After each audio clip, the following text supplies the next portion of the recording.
CPU scheduling is also termed as process scheduling. So the basic concept why we need CPU scheduling is that we don't need our CPU to sit idle while a process is waiting for an IO.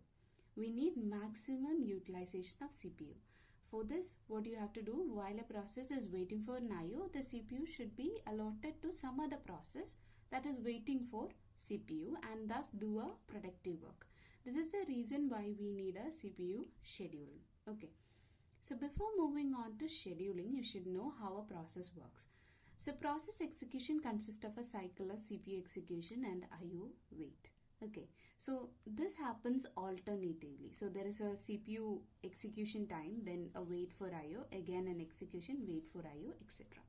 So where it does the productive work is called the CPU burst time, and the time it wait for IO is called the IO burst time. Okay, so why do you want to know about this thing? This is because we have to know how frequently will the CPU burst or the IO burst comes and to what time it will last.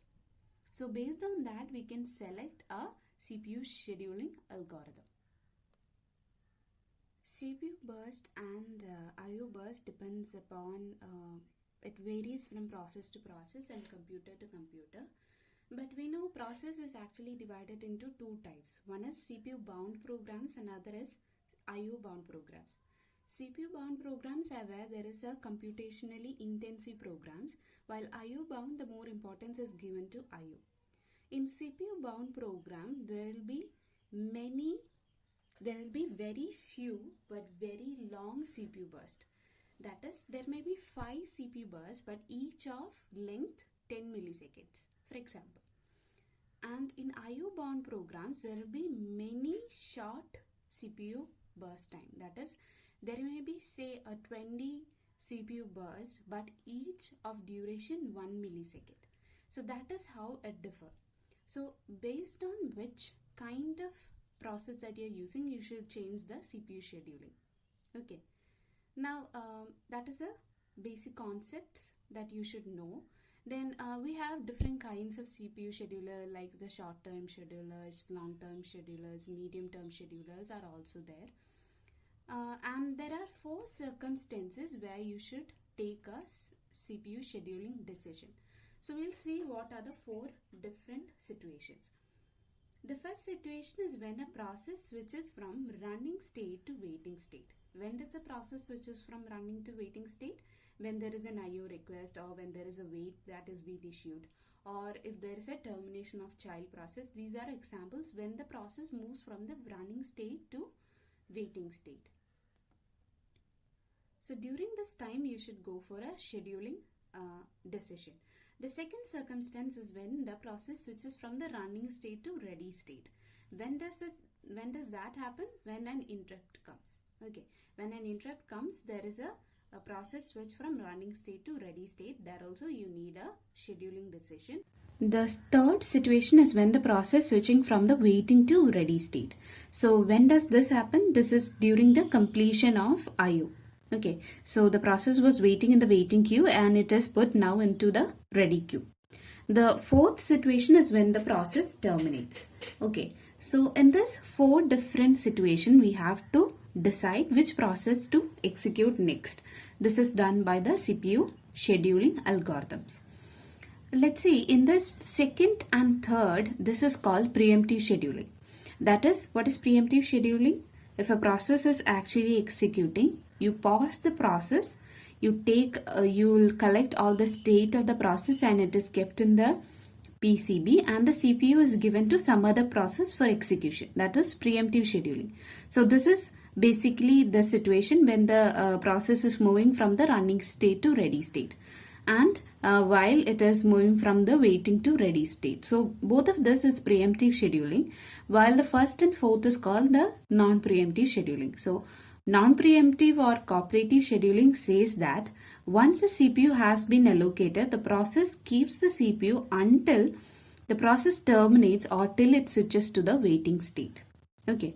So this was used in Microsoft 3.x and in the previous versions of Macintosh OS. The advantage of non-preemptive scheduling is that it doesn't require any special hardware. For example, timers. In preemptive scheduler, it works based on the timer, which is a special hardware. Okay. This can result in race condition. This is the one problem that the preemptive scheduling has. Another is that it can affect the design of OS kernel. How? What if the kernel process is preempted in the middle of changing an important kernel data structure, for example, an IO queue? This is a huge problem. So how did the most versions of Unix solve this? By waiting either for a system call to complete or block IO before context switch. So this was a solution that the Unix brought. But again, this has a problem. What is the problem? The kernel cannot ignore interrupts all the time. Okay.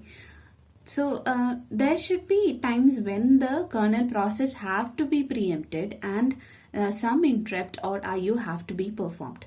So at that situation, another solution was introduced. These are called semaphores or mutex or locks.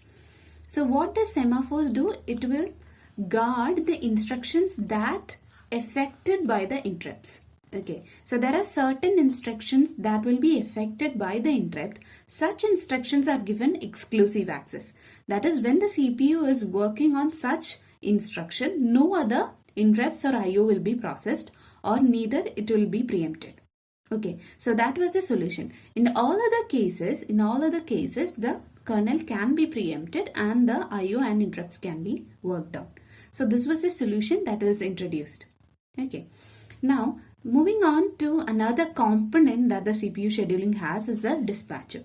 So what does a dispatcher do is that it gives control of the CPU to the process selected by the short-term scheduler. So the short-term schedulers have already selected certain processes that has to be done by the CPU. What the dispatcher do is that it will take the process from this pool and give it into the CPU. It also has certain other functions like switching context, switching to user mode, jumping to the proper location in the user program to restart the program. Where does this happen? This is when there is a preemptive scheduling.